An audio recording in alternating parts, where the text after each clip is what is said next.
म्हणजे नाटक हे प्रेम आहे.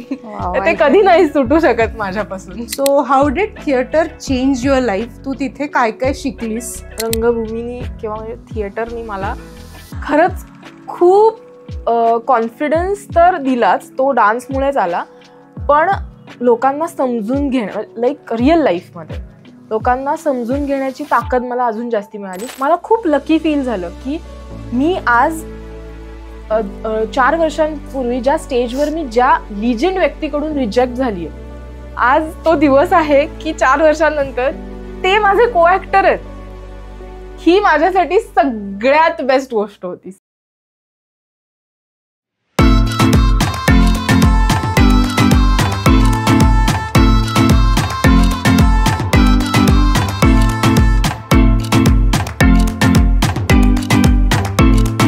सत श्री अकाल. मी आहे डॉक्टर दीप्ती वाघमारे.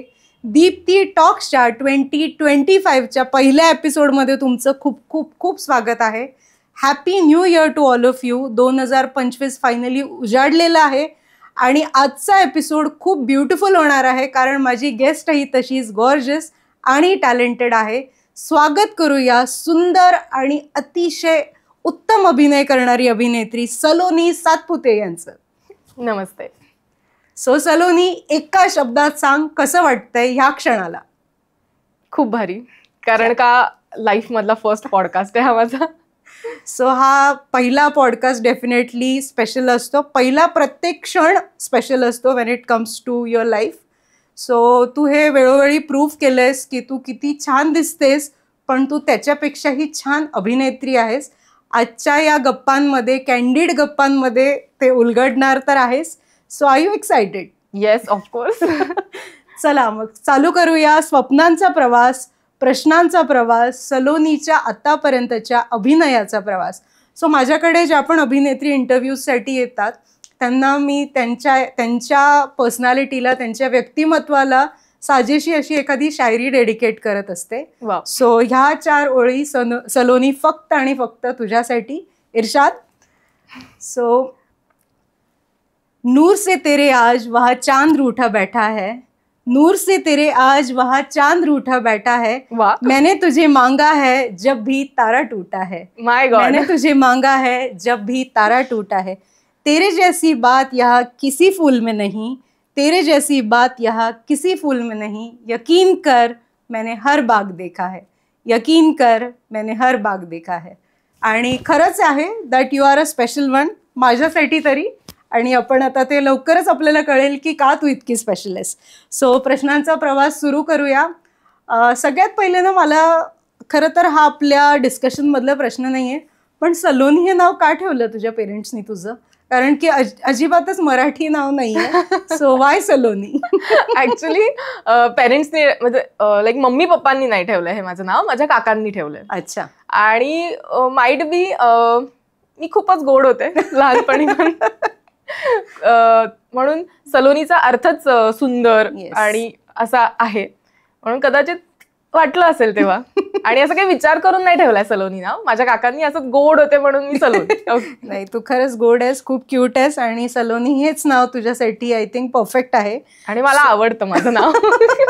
म्हणजे बरेच असं म्हणतात की नाही येते मराठी नाव नाही आपलं वगैरे, पण नाही, गोड नाव आहे सलोनी आणि युनिक आहे आणि ते तुला शोभतं खूप, आणि कॉमन नाव नाही येते. सो सातपुते नावाने जेवढा धाक बसतो तेवढा सलोनीने कळते की ये हमारी जैसी क्यूट आहे.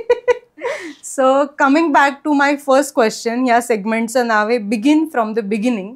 सो मला जाणून घ्यायचंय, सलोनीला नेहमीच अभिनेत्री, ऍक्ट्रेस व्हायचं होतं, or was this a plan बी?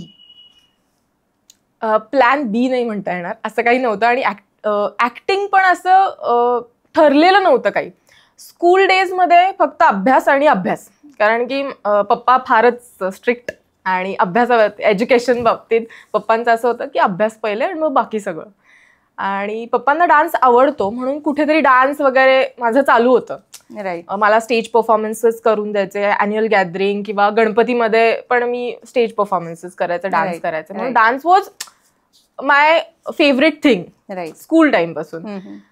पण प्रोफेशनली इच्छा होती डान्स शिकायचं प्रोफेशनली, ते होत नव्हतं. राईट. आणि 10th पर्यंत पप्पांच्या स्ट्रिक्टनेसमुळे, अभ्यासामुळे मी काही प्रोफेशनली स्टार्ट करू नाही शकले. म्हणून त्यांनी मला सिंगिंग, हार्मोनियम क्लास वगैरे हे ओके तेवढं करू शकते असं होतं, पण डान्सला परमिशनच मिळत नव्हती प्रोफेशनली. पण आफ्टर 10th मी प्रोफेशनली डान्समध्ये, म्हणजे एक असतं ना 10th नंतर असं प्रत्येकाला वाटतं की नाही आपण आपला डिसिजन आता ठामपणे कॉन्फिडेंटली घेऊ शकतो. तसे मी थोडी हिंमत केली 10th नंतर की नाही यार बॉस, आता हिंमत केल्याशिवाय काही होणार नाहीये. म्हणून मी प्रोफेशनली डान्स क्लासला मी रेडी केलं, म्हणजे मी मनवलं पप्पांना की नाही मला आता प्रोफेशनली करायचं आहे.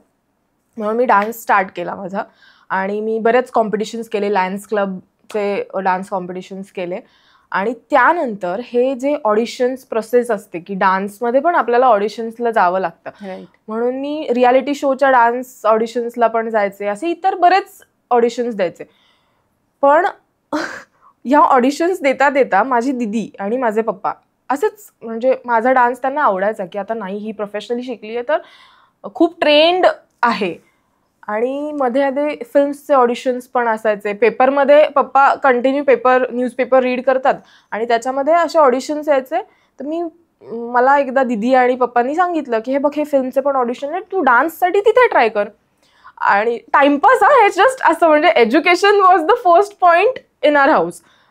पण हे सगळं असं मजेमध्ये बोलणं चाललं होतं घरात की ऑडिशन्सला जा तू.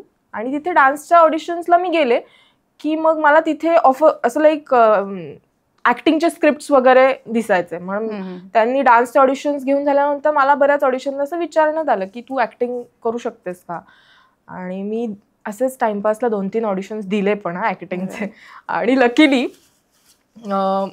सिलेक्शन होत होतं ऍक्टिंगसाठी स्पेशली. मला अजूनही आठवतंय की मी असंच डान्सच्या ऑडिशनला पहिले गेले होते, तेव्हा पैंजण नावाचा एक मराठी चित्रपट तेव्हा होणार होता, तो झाला नंतर आय डोंट नो. पण मी तेव्हा दिलं होतं ऍक्टिंगचं ऑडिशन्स, तेव्हा डान्स विथ ऍक्टिंग.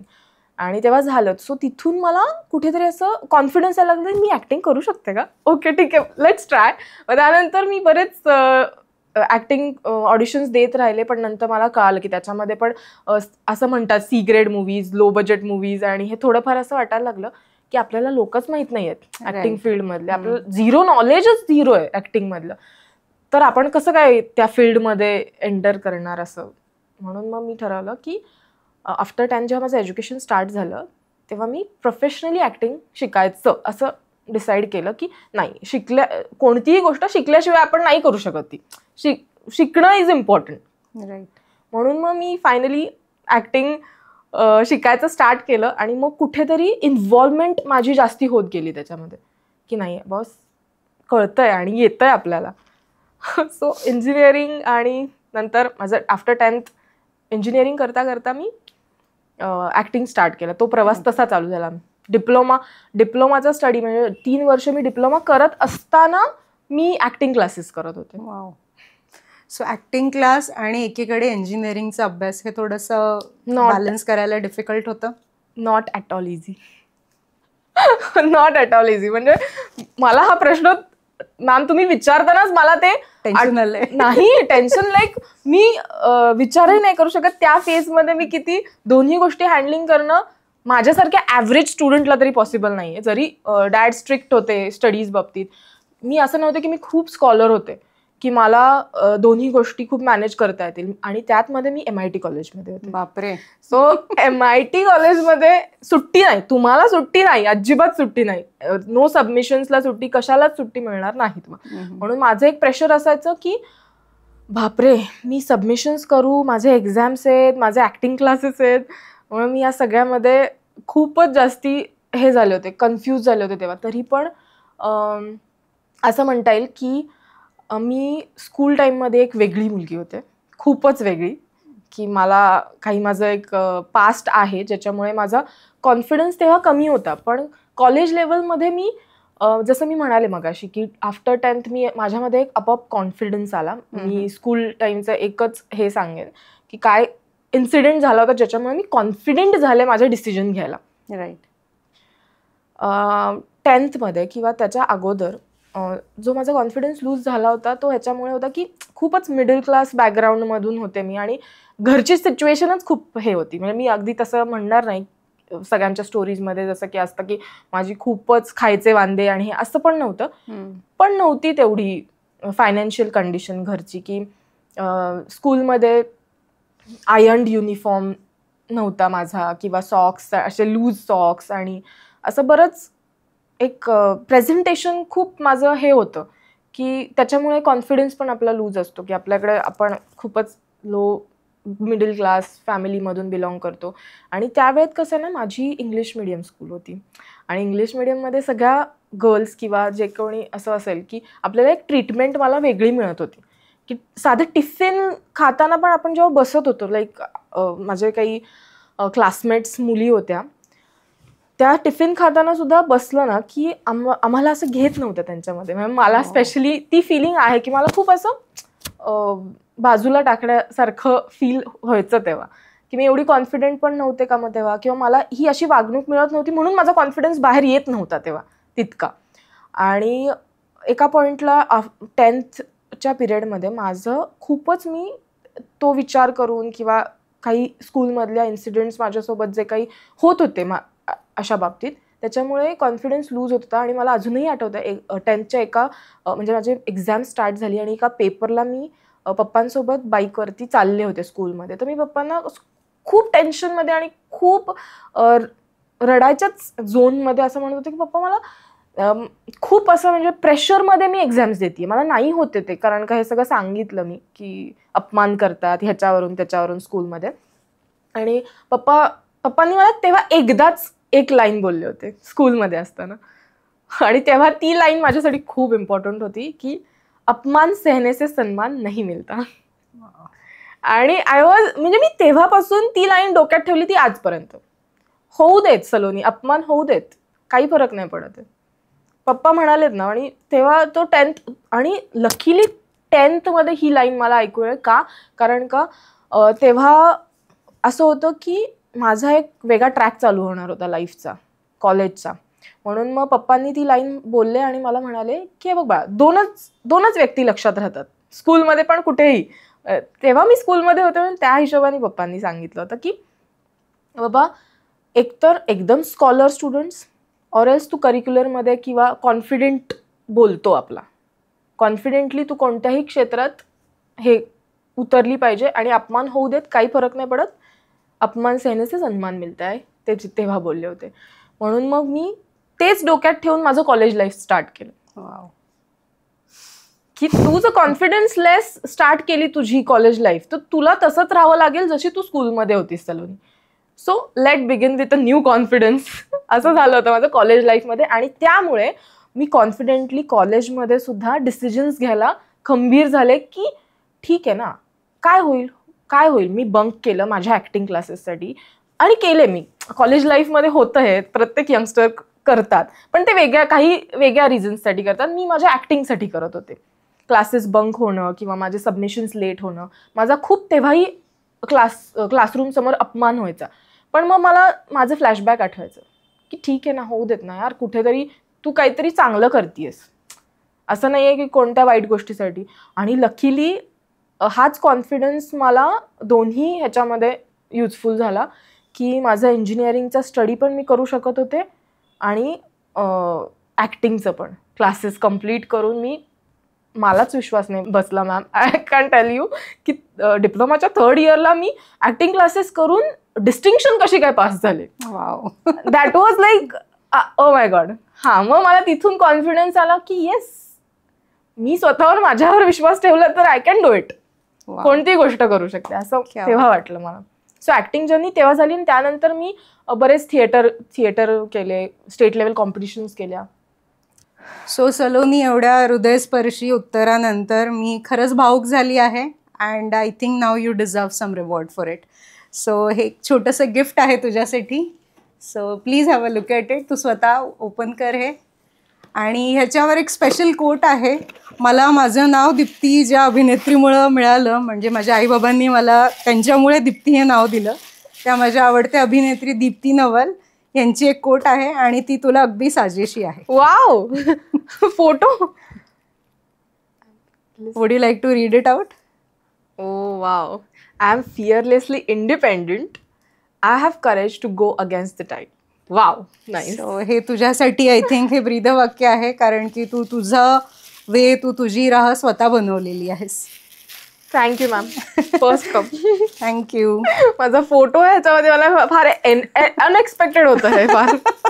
सो भरपूर रिसर्च करून फायनली आम्ही हा फोटो फायनल केला.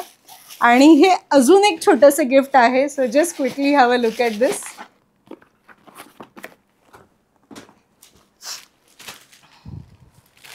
वाव, खूप प्रिटी कलर आहे मॅम.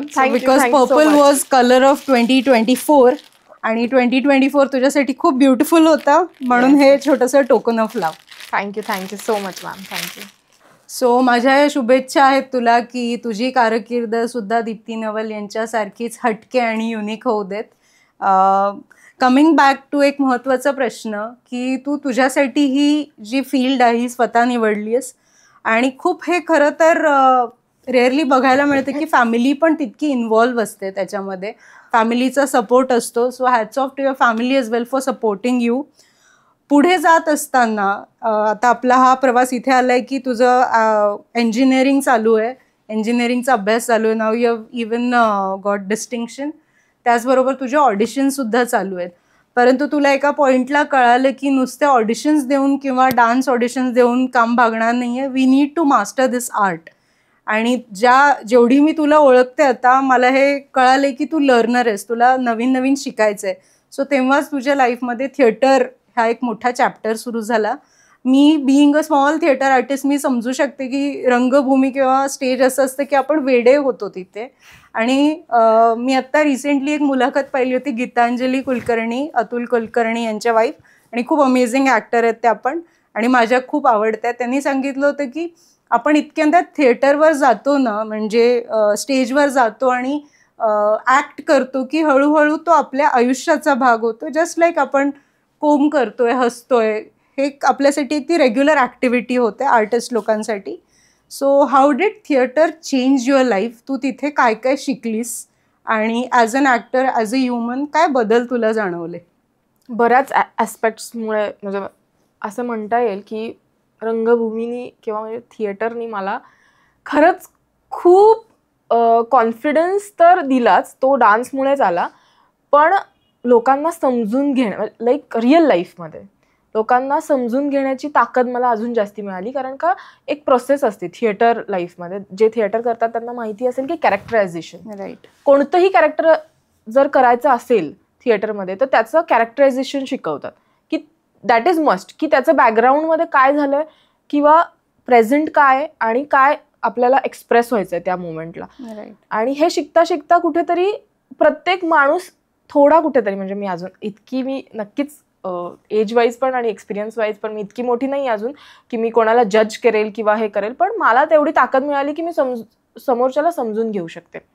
थिएटरमुळे मला बऱ्याच वेमध्ये एक म्हणता येईल की ठेराव आलाय लाईफमध्ये, की जितका जो समजा बालिशपणा किंवा खूपच एखाद्याला आपण न विचार करता धडाधड दुखावतो किंवा बोलतो, आता कुठेतरी ते थोडं कंट्रोलमध्ये आलंय. कारण का काही मी इमोशनल कॅरेक्टर्स पण माझ्या ह्या प्रवासात, थिएटरच्या प्रवासात जेव्हा केले, तेव्हा कुठेतरी मला जाणीव झाली आहे काही गोष्टींची, की नाही, आपण जर कॅरेक्टर करताना इतका बॅकग्राऊंडचा विचार करतो आणि मग तोंडातून शब्द काढतो, आणि शब्द हे शस्त्र असं म्हणतो आपण, तर रिअल लाईफमध्ये सुद्धा कुठलं तरी आपण कॅरेक्टरच आहे, हे जे एक आहे नेचर, किंवा आपण म्हणतो इथे आपण जे करतो आपण पण आपलं कॅरेक्टर परफॉर्म करतोय ना इथे रिअल लाईफमध्ये.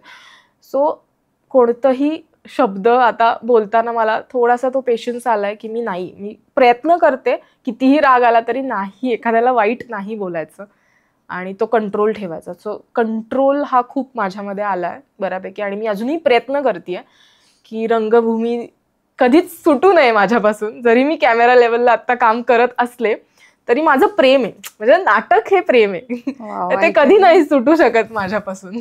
मी रिलेट करू शकते. मी ना टीनेज होते ना, तेव्हा मी एक वर्कशॉप केलं होतं, त्याच्यामध्ये खूप मुलं मुली होते, काही माझ्यापेक्षा लहान होती, काही ज्यांनी खूप आधी थिएटर केलं होतं, असे सिनियर फ्रेंड्स होते आमचे, ताई दादा सगळे. आणि तेव्हा एक सर आले होते, जोशी सर. त्यांनी ॲक्च्युली खूप काही काही शिकवलं आम्हाला. त्याच्यात त्यांनी सांगितलं होतं की तुम्ही 2 भागांमध्ये विभागलेले आहात. हा जो वर्ग आहे, एक दगड आहेत आणि एक बाउन्सी बॉल्स आहेत. सो त्या दगडाला त्या बॉलकडनं काहीतरी शिकायचं आहे की you have to bring up some energy. आणि माझ्यासारखे बाउन्सी बॉल्स होते. त्यांना सांगितलं होतं की you need to calm down. आणि म्हणजे मला तरी असं वाटतं की while I was doing theatre मी अजून काम होते, रिलॅक्स होते. And as you said let go करत होतो आपण तेव्हा. की बऱ्याचदा ना आपण नाटकामध्ये करत असताना ॲक्ट समोरचा काहीतरी विसरतो, पण मग आपण त्याला जज नाही करत, आपण तिथूनच तो ओघाने प्रयोग घेऊन जातो. परंतु रिअल लाईफमध्ये काही चुकलं ना आपल्याला ते लगेच करेक्ट करायचं असतं किंवा रिॲक्ट करायचं, आपण वेळच देत नाही. आपल्याला. आणि आपलं म्हणणं खरं करायचं असतं. पण नाटकामध्ये तसं होत नाही, कारण की आपला प्रेक्षक तिथेच लाईव्ह बघत असतो, आपल्याला ॲज अ टीम परफॉर्म करायचं असतं. सो मी खूप रिलेट करू शकले whatever each and every word that you said. थिएटरमधनं अशा काय तुझ्या व्यक्तिमत्वामधनं काय कलागुण होते किंवा असे काही व्हर्च्यूज होते जे अजून बाहेर आले की ओके मला हे पण येत आहे, okay I am good at this as well? Actually माझं जे म्हणजे मराठी, पण मी इंग्लिश बॅकग्राऊंड, स्कूल इंग्लिशमध्ये झालं. त्यानंतर मला असं वाटत होतं की मी मराठीमध्ये खूपच हे आहे की मला मराठी माझी शुद्ध होऊच नाही शकत किंवा मी करूच नाही शकत. आणि थिएटरनी पहिले मला जे दिलंय ना ते खरंच मी म्हणते की माझं मराठी जे चांगलं झालंय बऱ्यापैकी आत्ता, ते मला थिएटरकडून मिळालंय. आणि असे बरेच कॅरेक्टर्स आहेत जे कुठेतरी आपण थिएटरमध्ये आवाजाचं पण आपण एक्सरसाइजेस शिकतो आणि ह्या सगळ्या गोष्टी. आणि माझा आवाज तेव्हा खूपच म्हणजे व्हॉइस मॉड्युलेशन जे होतं की मी थिएटर करायला लागल्यानंतर माझ्या आवाजामध्ये मला कळालं किती बदल होऊ शकतात आणि मी करू शकते. म्हणजे हा जो लाऊडनेस पण जो आवाजामध्ये आलाय माझ्या, कॉन्फिडेंट, आणि जो आपल्याला हवा असतो, एक आवाजाची फेक म्हणतो, त्याच्यामधून थिएटरमधून मला तेही मिळालंय की मी कॉन्फिडेंटली बोलू शकते. आणि पहिले अगोदर असं नव्हतं की फारच म्हणजे एखादी गोष्ट माझ्या तोंडातून कशी निघणार असं व्हायचं. पण आता थिएटरमुळे तेवढं पण एक हे झालंय, कॉन्फिडेंटली मी बोलू शकते. आणि कॅरेक्टर वाईज पण कितीही लाऊड कॅरेक्टर आज जर मला मिळालं तरी ते मी करायचा प्रयत्न अजूनही करते. असं नाही की मी पूर्णपणे हे आता एक मास्टर झाली असं काही मी म्हणणार नाही. I think again I am saying he तुझी मॉडेस्टी आहे. कारण थिएटर म्हणा, कॅमेरा म्हणा किंवा सोशल मीडिया म्हणा, हा तुझ्यासाठी नवा नाही आहे. Before we could know you as an actress, आम्ही तुला ऑलरेडी पाहिलंय and you are very well aware की मी कशाबद्दल बोलतेय. सो जेव्हा लॉकडाऊनमध्ये सगळे मास्क घालून, सॅनिटायझर लावून घरात बसत होते, देर वर फॅमिलीज ज्यांच्या घरी रुग्ण होते. आणि because I come from a medical background, आम्ही काही लोक काम करत होतो. काही आमचे फ्रेंड्स होते जे अजून, ज्याला आपण म्हणू शकतो की इसेन्शियल हेल्थकेअरमध्ये होते. आणि आम्ही बघत होतो की काही रुग्ण बरे होत आहेत, आनंदाने त्यांचे फॅमिलीज त्यांना सोबत घेऊन जात आहेत. तेव्हाच टी व्हीवर ना एक रील फेमस झाली होती आणि त्या रीलचे काही स्निपेट्स मी आता लावणार आहे इकडे. So I think that reel will speak for itself.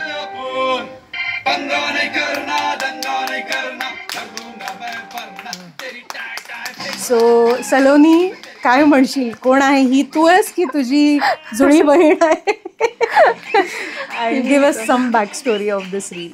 नक्कीच मला तेव्हाच त्या दिवसांचं परत बोलायला हे होतंच, कारण की तो फेज खूपच वाईट होता असंही म्हणता येईल, किंवा मग मला काहीतरी शिकवून देणारा होता असंही म्हणता येईल. कारण की त्या काळी सगळे घाबरले होते, कोरोना काळात डेथ्स होत होत्या. आणि तो एक फेज असा होता की त्याच टायमिंगमध्ये माझी होल फॅमिली कोरोना पॉझिटिव्ह आली होती. आणि मी एकमेव अशी होते फॅमिलीमधली की जी मी निगेटिव्ह होते. आणि असं नाही झालं की सगळे एकदम पॉझिटिव्ह आले होते. अगोदर माझे डॅड पॉझिटिव्ह आले, त्यानंतर घरातल्यांची टेस्ट झाली, मम्मी पॉझिटिव्ह आली, आजी आजोबाच पॉझिटिव्ह आले, आणि सगळ्यात लास्टला दीदी आणि मम्मीचे जे रिपोर्ट्स पेंडिंग होते ते आले घरी. असं 1 by 1 ॲडमिट झाले सगळे. आणि फायनली लास्टला मला असं कळालं की मी एकटीच घरी राहणार आहे. आणि ऑब्व्हियसली हे 4 वर्षांपूर्वीची गोष्ट आहे, म्हणून मी तेवढी हे नव्हते की ह्या सगळ्या गोष्टी मॅनेज करणं. आणि फर्स्ट पप्पाच गेले घरातून, ॲडमिट झाले ते, आणि त्यावेळेस दिदी होती सगळं करायला. दिदी होती सगळ्या मॅनेज करायला सिच्युएशन्स घरातल्या. आणि लास्टला जेव्हा दिदी ॲडमिट झाली ना, तेव्हा मी एकटी होते त्या काळात. आणि सगळ्यात जास्ती डिप्रेसिंग त्या डेजमधले असे का होते माझे दिवस, कारण का कोरोनाच्या अगोदर एक आय गेस 1 इयर बिफोर मी रियालिटी शोमध्ये होते. महाराष्ट्र सुपरस्टार ॲक्टिंग कॉम्पिटिशनमध्ये मी होते, आणि जास्ती काळ नव्हते, थोडाच वेळ होते. पण तेव्हा कसं आहे ना, तेव्हा माझ्या कॉलनीमधल्या लोकांनी मला खूपच, म्हणजे ते एक फर्स्ट आपल्या कॉलनीमधली कोणती तरी मुलगी टेलिव्हिजनवर परफॉर्मन्स केला, तेव्हा त्यांची जी वागणूक होती माझ्यासोबत, की ती खूपच ग्रेटफुल, लाईक असे ग्रीट करायचे मला ते, फार असे भेटले रोडवर तरी. आणि हा असा अचानक फेज होता माझ्या लाईफमधला की माझे सगळे घरातले पॉझिटिव्ह होते, मी त्या काळी एकटी घरात होते. आणि त्यांची पण चूक नाही आहे खरं तर, असं मी म्हणेल की कॉलनीमधल्या लोकांची पण चूक नाही आहे. तेव्हा लोक घाबरले होते फार कोरोनाला, आणि डेथ्स होत होत्या, म्हणून त्यांना पण असं होत होतं की बापरे. आणि न्यूज फार पटकन पसरत होती तेव्हा की या घरात कोरोना पॉझिटिव्ह आहे ना. एक जरी माणूस त्या घरातला कोरोना पॉझिटिव्ह आला की सगळे असे होत होते की नाही, त्या घराकडे बघायचं पण नाही, वाईट टाकायचं. आणि इथे तर अशी सिच्युएशन होती की माझ्या फॅमिलीमधले सगळे पॉझिटिव्ह होते आणि मी एकटी निगेटिव्ह होते, आणि मी एकटी घरी होते. तेव्हा कॉलनीमधल्या लोकांनी मला असं झालं की मी मी बाहेर माझ्या घराच्या बाहेर जरी येऊन थांबले, ते जास्ती मला हर्ट झालं की जेव्हा समोरून जात होते ना ते, कारण की मला गेटच्या बाहेर जायची परमिशन नव्हती. ग्राउंड फ्लोअरवरच घर आहे माझं, म्हणून जे छोटं गेट आहे त्याच्या बाहेर मी जाऊ नव्हते शकत. मी जस्ट बाहेर दरवाजाच्या येऊन थांबले तरी काही लेडीज किंवा कॉलनीमधले असं बघून न बघितल्यासारखं मला ते फील झालं की ठीक आहे, मी एक्सपेक्ट नाही करत आहे की तुम्ही माझ्या जवळ येऊन मला हेल्प करा. त्या काळात लाईक दूध ही अशी गोष्ट आहे की जी आपल्याला रेग्युलर बेसिस ताजी लागते. घरातलं किती काही संपलं तरी ठीक आहे, आपण थोडंफार थोडं करून यूज करू. आणि मला 10 दिवस काढायचे होते घरात बसून. क्वारंटाईन होते मी स्ट्रिक्टली, मला अलाउड नव्हतं बाहेर पडायला. आणि त्या फेजमध्ये मी इतकी डिप्रेस होत होते की लोक पण माझ्याकडे बघत पण नव्हते. हा जो डिफरन्स आहे की मी रियालिटी शोमध्ये असताना जे बिहेवियर मला मिळालं, आणि आज ज्या सिच्युएशन मध्ये मी होते तेव्हा माझ्याकडे लोक बघायला पण तयार नाही. का तर त्यांना असं वाटेल की बापरे, थोडं जरी जवळ गेलं तरी लगेच आपल्याला कोरोना होईल. पण असं नव्हतं, मी निगेटिव्ह होते. मला एक्सपेक्टेड होतं की ॲटलिस्ट माझे नेबर्स तरी मला समजून घेतील त्या पिरियडमध्ये, पण असं नाही झालं. आणि मी खूप डिप्रेस होत गेले, कारण का डेथ्स होत होते तेव्हा, आणि माझी होल फॅमिली ॲडमिट होती. मी विचारही नव्हते करू शकत की काय होऊ शकतं त्या सिच्युएशनला. मी इतक्या टेन्शनमध्ये होते की मला कळत नव्हतं की त्या फेजमध्ये करावं काय. आणि ऑब्व्हियसली मला रीडिंग आवडतं, म्हणून त्या पिरियडमध्ये मी श्रीमान योगी वाचत होते. वाव. श्रीमान योगी वाचताना असे काही सिच्युएशन्स श्रीमान योगी या बुकमध्ये आहेत की त्या काळी जेव्हा महाराजांनी त्या सिच्युएशनमधून कसे कसे ते बाहेर पडले, आणि ही सिच्युएशन तर काहीच नाही. म्हणजे मग मी ते बुक वाचताना असं मला झालं बुकमधल्या काही एक्सपिरियन्सेसमध्ये की त्या सिच्युएशन्समध्ये महाराजांनी जर ते टॅकल करून त्याच्यातून बाहेर पडू शकत असतील तर वाय नॉट मी. तेव्हा तर खूप कमी गोष्टी होत्या. मी इथे घरात बसून काहीतरी अजून विचार करून काहीतरी सोल्युशन्स काढू शकते. आणि लकीली त्यावेळी माझ्या मदतीला एक सोशल वर्कर मॅम आहेत, निहालिका मॅम आणि उमेश दादा महाडिक, हे दोघंही सोशल वर्कर आहेत. त्यांनी मला फोनवरून इतकी बेकार लेवलला हालचाली करून इतक्या गोष्टींमध्ये मदत केली आहे. हॉस्पिटलायझेशन बाबतीत पण दिदीच्या लास्ट, कारण का दिदी होती, आणि या सगळ्या टेन्शनमध्ये मी एवढी खचत चालली होती तरी त्यांनी मला फोनवरून मदत केली. आणि श्रीमान योगी, म्हणजे त्यावेळेस मला कळलं एखाद्या बुकचं महत्व काय असू शकतं आपल्या लाईफमध्ये. One book can change your entire situations, entire life.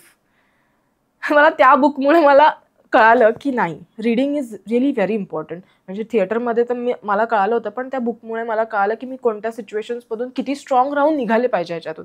जरी आपल्याला आपण आयुष्यात एकटे जरी पडलो ना, इथे तर फक्त ती सिच्युएशन होती कोरोनामधली, मला तिथून बाहेर पडायचं. पण जर मी माझ्या लाईफमध्ये एकटी पडले तरी मला तिथून बाहेर निघता आलं पाहिजे. आणि हे सगळं 10 दिवसाचं जे फ्रस्ट्रेशन होतं माझं, ते कुठेतरी एक मी डान्सर आहे म्हणून ते असं झालं की सगळे घरी आलेत, आणि जसे एक एक करून ऍडमिट झाले होते तसेच एक एक करून घरी आले बरे होऊन आणि लास्टला दिदीच राहिली होती. दिदी येतच, म्हणजे खूप दिवस गॅप झाला आणि दिदी येतच नव्हती घरी, तिला डिस्चार्ज मिळत नव्हता. मग मी ऑलरेडी टेन्शनमध्ये होतेच, पण ज्या दिवशी मला कळालं तिचा डिस्चार्ज होणार आहे, आणि मी अजूनही मला तो टाइम आठवतोय की दिदीचा मला 7 वाजता कॉल आला सकाळी की मला डिस्चार्ज दिलाय, आणि मी 7:30-8 वाजता तो झोपेतून उठले होते तेव्हा, की असं झालं होतं की बापरे, इतकी खुश खबर होती ती माझ्यासाठी की माय गॉड. म्हणून डान्सर काय करणार, म्हणजे माझं असं ते सगळं असं म्हणतात 10 दिवसाचं जे फ्रस्ट्रेशन होतं, डिप्रेस होत होते मी बऱ्याच विचारांनी, ते सगळं ते डान्समध्ये बाहेर निघालं. आणि that was not a pre planned. ते दिदी अशी आली, मला दिसली, आणि मी अशी होती की मला काहीतरी करायचंय तिच्या वेलकमसाठी, आणि मला सगळं असं खूप क्विक झालं ते, की मी साऊंड उचलला, घरातून ठेवला बाहेर, आणि तुम्ही पाहिला असेल त्या व्हिडिओमध्ये तर मी म्हणजे अगदी घरातल्या कपड्यांमध्ये शॉर्ट्स आणि जे काही आहे ते, मी तशीच बाहेर आले, सॉन्ग प्ले केलं. बरं, त्याच्यात पण टेक्निकल प्रॉब्लेम, म्हणजे तिथे पण असं झालं की प्लॅन फ्लॉप हो रहा है. दिदीला म्हणलं तिथेच थांब, ती थांबली, आणि मी प्ले केलं सॉन्ग, आणि मी रस्त्यावर उतरले. बरं, मीडियावाल्यांनी ते वेगळ्याच ह्याला नेलं, टाय फिश, तू टाय फिश गाणं तेच का लावलं, कारण की तुला इतर लोकांना टाय फिश करायचं, असं काही नव्हतं. आणि काही हरकत नाही असेल तरी मी विसरून पण गेले होते त्यानंतर की माझी जस्ट एन्जॉईंग. एक्झॅक्टली. आणि माझी फॅमिली घरी आली होती म्हणून मी हे सगळं विसरले होते त्या काळात. मी ठेवत नाही आता ते डोक्यात की मला कोणी मदत केली नाही केली. मदत केल्यानंतर तर नक्कीच ती जागा खूपच माझ्यासाठी आहे, ज्यांनी केली त्यांनी. पण ज्यांनी नाही केली त्यांचं पण ओके, माझ्यासाठी आता ओके की ते चुकीचे नाही आहेत. त्या काळी पण डेथ्स होत होते आणि मी मीडियासमोर सांगितलं सगळ्या इंटरव्ह्यूजमध्ये की असं नाहीये की पूर्णपणे त्यांचा दोष आहे. कदाचित माझ्या त्या सिच्युएशनमध्ये विचार करणं actually everything was very unpredictable. Exactly. म्हणजे असं वाटायचं एखाद्या माणसाची सावली पडली तरी आपण परत आजारी पडतो काय, म्हणून लोकांच्या मनात संभ्रम होतेच. त्यानंतर मी धूमधडाका म्हणजे मी दिदीला जसं मी पाहिलं आणि मी उतरले रोडवरती आणि मी डान्स करायला लागले. आणि ते टाय फिश मी अजूनही सांगते, प्रत्येक इंटरव्ह्यू मध्ये सांगते, टाय फिश हे गाणं मी पर्पजली लावलं नव्हतं. Clearing it. येस, ते मी असंच लावलं होतं आणि मी एन्जॉय केलं त्या सॉन्ग वरती. सो सलोनी हा खरं तर आपल्या इंटरव्ह्यूचा भाग नाहीये, but I feel I have some karmic connection with you. मला आठवत नाही ही रील मी केव्हा पाहिली, पण वन ऑफ द लॉकडाऊनमध्ये मी ही रील पाहिली. So coming back to another life movement जिथे मला कळालं की ही एक अभिनेत्री आहे कोणीतरी. सो अगदी तुला मी स्टोरी टेलिंगच्या माध्यमात सांगेन तर तुझा एक नुकताच चित्रपट येऊन गेला पाणीपुरी नावाचा, आणि त्याचा प्रीमियर आणि एक प्रीमियर असे 2 शोज चालू होते. आणि मी बऱ्यापैकी पिक्चर पाहिला होता आणि आम्हाला तर कळलं सगळी स्टारकास्ट येणार आहे. आणि आम्ही सगळ्या अँकरिंगच्या घाईमध्ये मला सपना काकडे जे आहेत त्यांनी तो शो अरेंज केला होता. आणि फर्स्ट रेड कार्पेट शो होता तो, तर मी फुल अगदी इकडे पळ तिकडे पळ अशी होते. आणि देअर वॉज वन सीन त्या मूवीमध्ये आणि तुमची सगळी स्टारकास्ट तिथे बसलेली आणि मला सपनाचे सारखे फोन येत आहेत. But I was like okay no, I need to finish watching this scene, this is really good. And she was like काय doctor Deepti, we are waiting for you there, videographer थांबलेत. And that scene was your scene.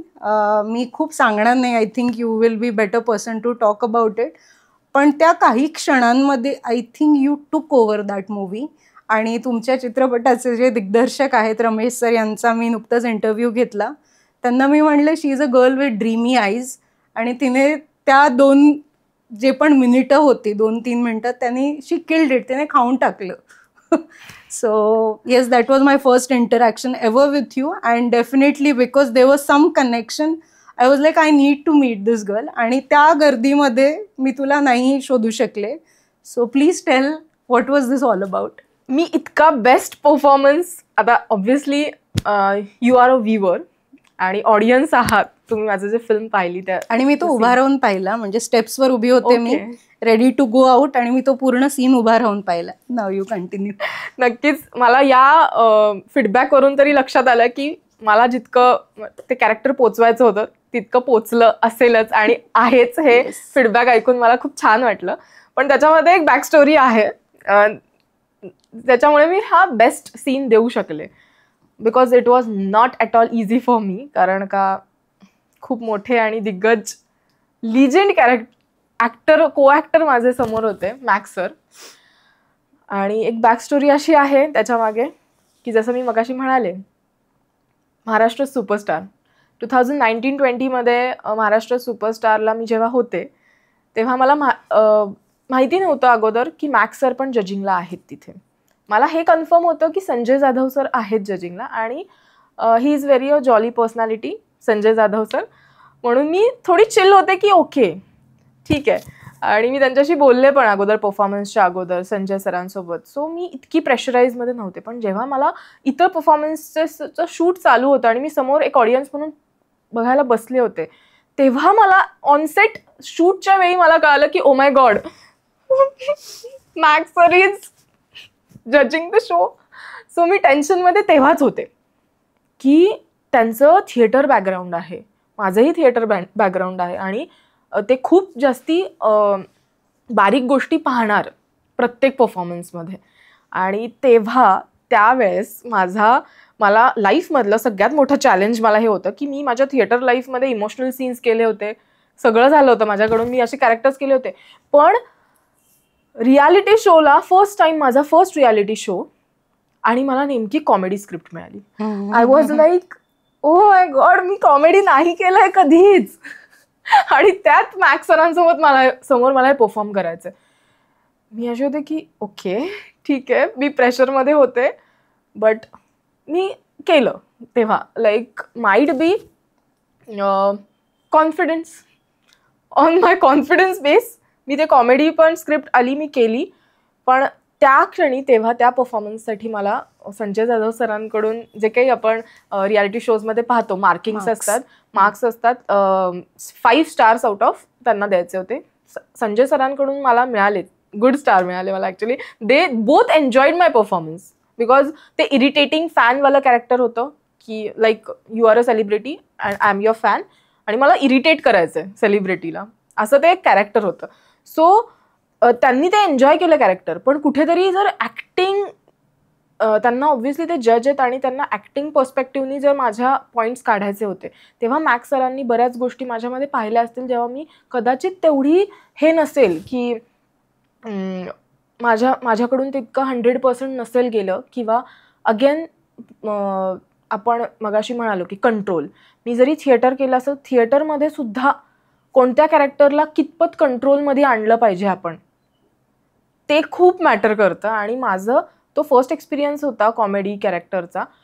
पण जर मी theatre actor आहे तर मला त्या कॅरेक्टरला मी कुठेतरी सुटले, म्हणजे जो कंट्रोल पाहिजे होता तो माझ्याकडून सुटला स्टेजवरती. ते मला त्या क्षणी मॅक्स सरांनी तिथेच जज करताना त्यांनी मला कॉमेंट्समध्ये सांगितलं की कुठे ठेराव पाहिजे आपल्याला कॅरेक्टरला हे कळालं पाहिजे. जरी तू इरिटेटिंग एनर्जेटिक कॅरेक्टर करत असशील तरी ठेराव इज रिअली इम्पॉर्टंट, की कुठे तुला ओके शांत व्हायचं, कुठे बूम टाकायचं आहे हे कळालं पाहिजे. तेव्हा मी रिजेक्ट झाले होते मॅक्स सरांकडून त्या एका पॉईंटला. आणि येस, कदाचित दॅट वॉज द मोमेंट की मला कळणं गरजेचं होतं की मला कोणत्याही कॅरेक्टरचा स्टडी करताना की काय केलं पाहिजे. आणि ते रिजेक्शन माझ्या इथे बसलं की नाही, मी नाही मोठी नाही झाली आहे आणि मी मोठी नाही होऊ शकत एका ह्याच्यामधून कधीच, मला शिकत राहणं गरजेचं आहे. तेव्हाही कळालं की लर्निंग इज इम्पॉर्टंट. लर्निंग हे कधीच माझं संपूच नाही शकत, प्रत्येक कॅरेक्टर मला एक वेगळ्या पद्धतीने शिकवणार. ते रिजेक्शन इतकं माझ्यासाठी असं म्हणता येईल ओव्हरवेल्मिंग झालं, चेंजिंग पॉईंट होता माझ्यासाठी पण. आणि त्यामुळे कदाचित इथे एक म्हणतो ना आपण डेस्टिनी आपल्याला कुठेतरी परत, वर्ल्ड इज रिअली राऊंड, असं म्हणतो आपण, गोल आहे हे सगळं. ऍक्च्युली ह्याच्यासाठी ऍप्ट हे असेल, what goes around comes around. हा, सो ते रिजेक्शन. आणि मला 4 वर्षांनी आज मी 2024 आहे आणि पाणीपुरी ही फिल्म आमची 24 मध्येच शूट झाली आहे आता जॅनमध्ये. मला तो आजही दिवस आठवतो, 22 जॅन. मला खूप लकी फील झालं की मी आज 4 वर्षांपूर्वी ज्या स्टेजवर मी ज्या लिजेंड व्यक्तीकडून रिजेक्ट झाली आहे, आज तो दिवस आहे की 4 वर्षांनंतर ते माझे को ऍक्टर आहेत. ही माझ्यासाठी सगळ्यात बेस्ट गोष्ट होती, सगळ्यात best. I can read it in your eyes right now. सगळ्यात बेस्ट गोष्ट होती की सलोनी, तुला जे 4 वर्षापूर्वी प्रूव्ह नाही करता आलंय, तुला आज 4 वर्षानंतर तो दिवस मिळालाय की तू त्याच व्यक्तीसमोर तू तुला स्वतःला तुझ्या ऍक्टिंग स्किल्सनी प्रूव्ह करू शकतेस. मग तो मॅटर नाही करत तुझ्यासाठी की तो किती छोटा रोल आहे, is it a 1 sentence 1 scene, ते मॅटरच नाही केलं पाहिजे तुझ्यासाठी. तू एक शब्द जरी किंवा एक रिॲक्शन जरी दिली ना, माझ्यासमोर टार्गेट फक्त मॅक्स सर होते या फिल्ममध्ये. जेव्हा माझं कास्टिंग झालं आणि मला कळालं की मॅक्स सर माझे को ऍक्टर आहेत, माय गॉड, मी डायरेक्ट फ्लॅशबॅकमध्ये गेले होते की मी शिवर करत होते 2 मिनिटं ऑडिशनच्या वेळी, जेव्हा माझं सिलेक्शन झालं आणि मला हे कळालं. आणि माझ्या बॅक ऑफ द माइंड तेच चालू होतं की नाही, जर मला देवानी खरंच 4 वर्षानंतर स्वतःला परत एकदा चान्स दिलाय प्रूव्ह करायला, आणि खरंच माझ्यासाठी ते छोटे व्यक्ती नाही आहेत ऍक्टिंग क्षेत्रामध्ये तरी, खरंच नाही आहेत. एक म्हणतो ना आपण, एक इन्स्पिरेशन असतं की त्यांची मेथड ऍक्टिंग किंवा ऍक्टिंग करण्याची पद्धत किंवा किती ते खूप रिलॅक्समध्ये आणि खूप एखादं कॅरेक्टर ते इतकं सहज करून जातात. आणि मला तेव्हा कळालं होतं की चुकीला माफी नाही. अजिबात नाही.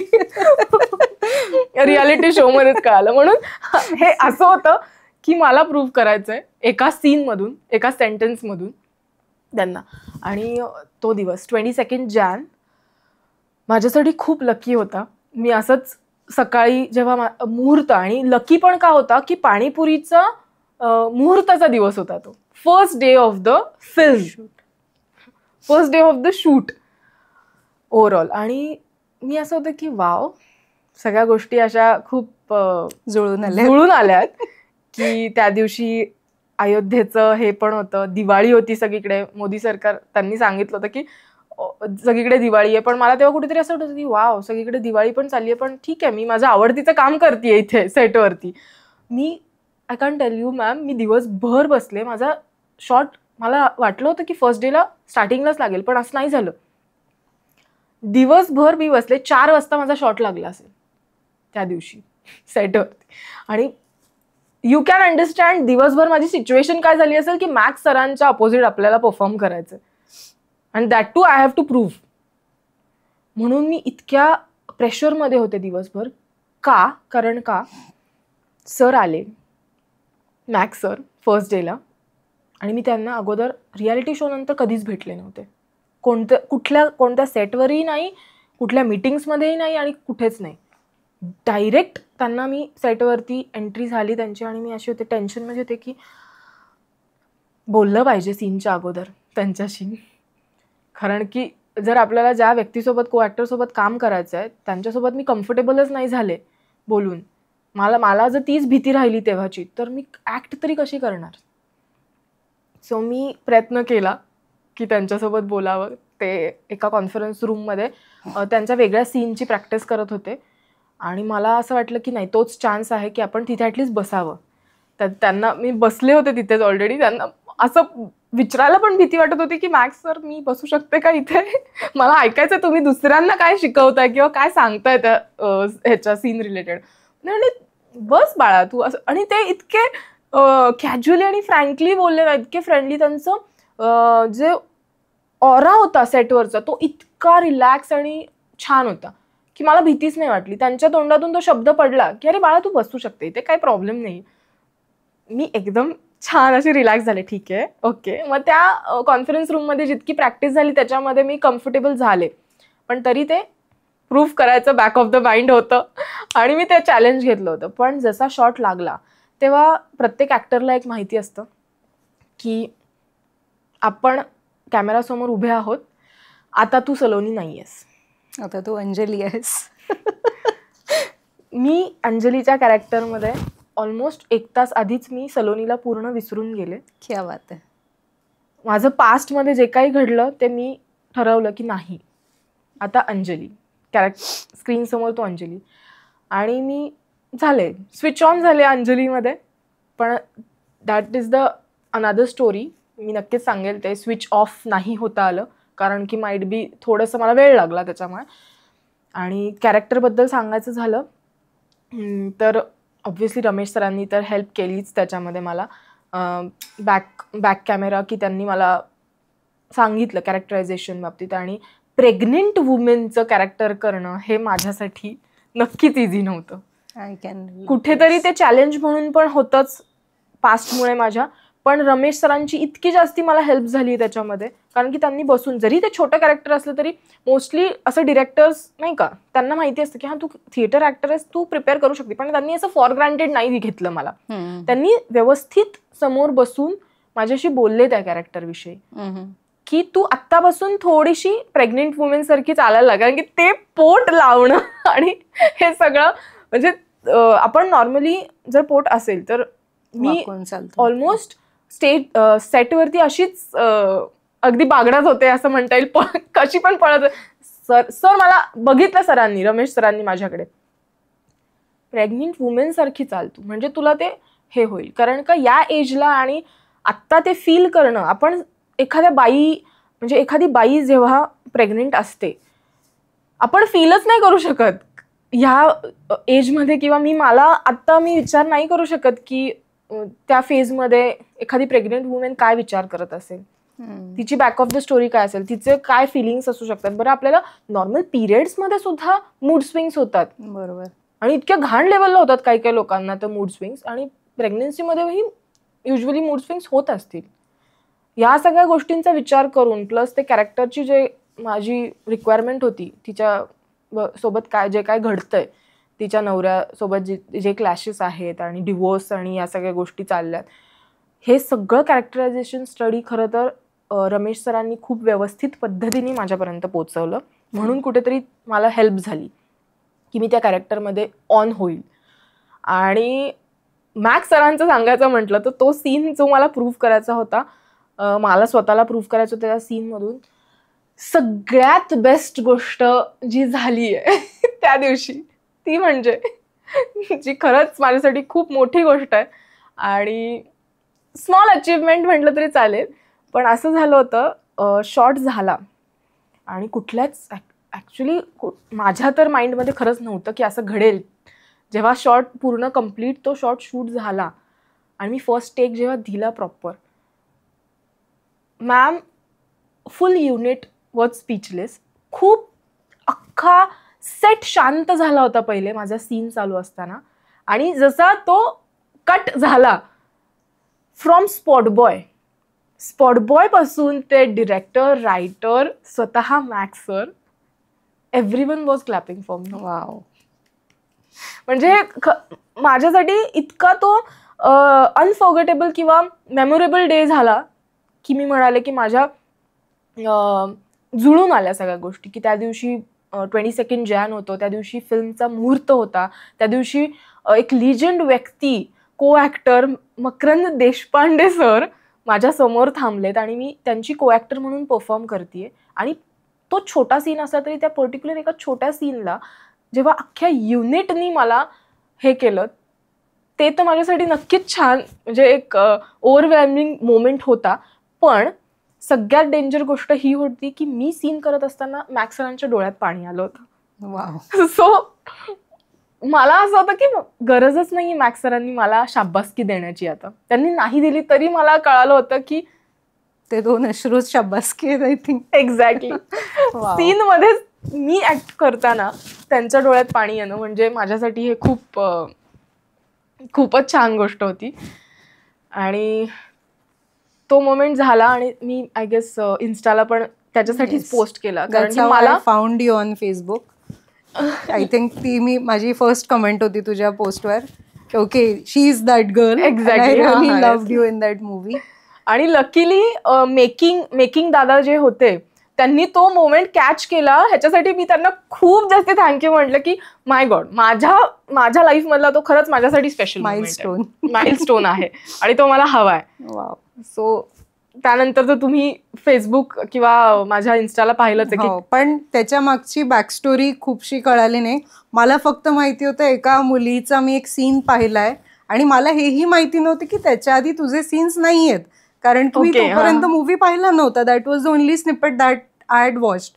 नाव when you are telling me की माझं काम एवढंच होतं, आणि मी म्हणेन की अंजलीने ओंजळीने नाही तर पोतं भरून प्रेम कमवलंय रसिकांचं, कारण it was a phenomenal scene. आणि देवकरो तुझ्या वाट्याला असे छान छान सुंदर सुंदर कामं आणि सुंदर सुंदर प्रोजेक्ट्स मिळत राहो.